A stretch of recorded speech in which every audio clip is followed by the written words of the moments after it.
तर नमस्कार मित्रांनो, ओटीजी मराठी या युट्यूब चॅनलमध्ये आपलं सहर्ष स्वागत आहे. तर आज यामाहा DTX मल्टी 12 या ऑक्टोपॅडमध्ये आपल्याला एक्सचेंज किट कसं करायचं याबद्दलची माहिती सांगणार आहे.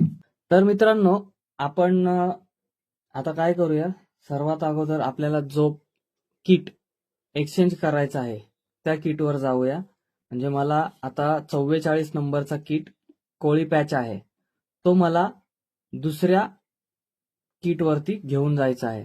तो कशा पद्धतीनं तुम्हाला दाखवतो 1 मिनिटात मित्रांनो. व्हिडिओ शेवटपर्यंत बघा, व्हिडिओ महत्वाचा आहे. तर चला, तर सुरुवातीला मित्रांनो तुम्हाला हा ॲरो दाबायचा आहे, नेक्स्ट ॲरो. त्यामधून तुम्हाला जॉब या फोल्डरमध्ये जायचं आहे. जॉब मध्ये गेल्यानंतर मित्रांनो एंटर करायचा.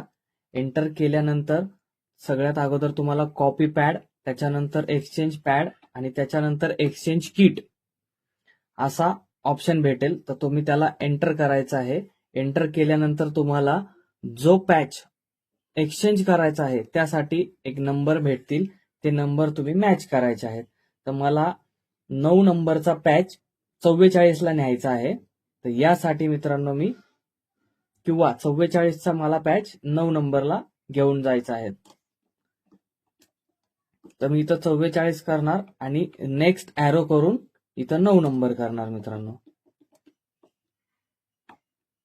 आणि यासाठी एंटर करायचं आहे. एंटर केल्यानंतर ही लाईट एंटरची ब्लिंक करेल. एंटर झाल्यानंतर तुम्हाला असा एक प्रश्न विचारला जाईल, exchange are you ready sure, अशा पद्धतीनं. तर त्याला एंटर करायचं आहे. एंटर केल्यानंतर असा एकदा सगळं लाईट लागेल.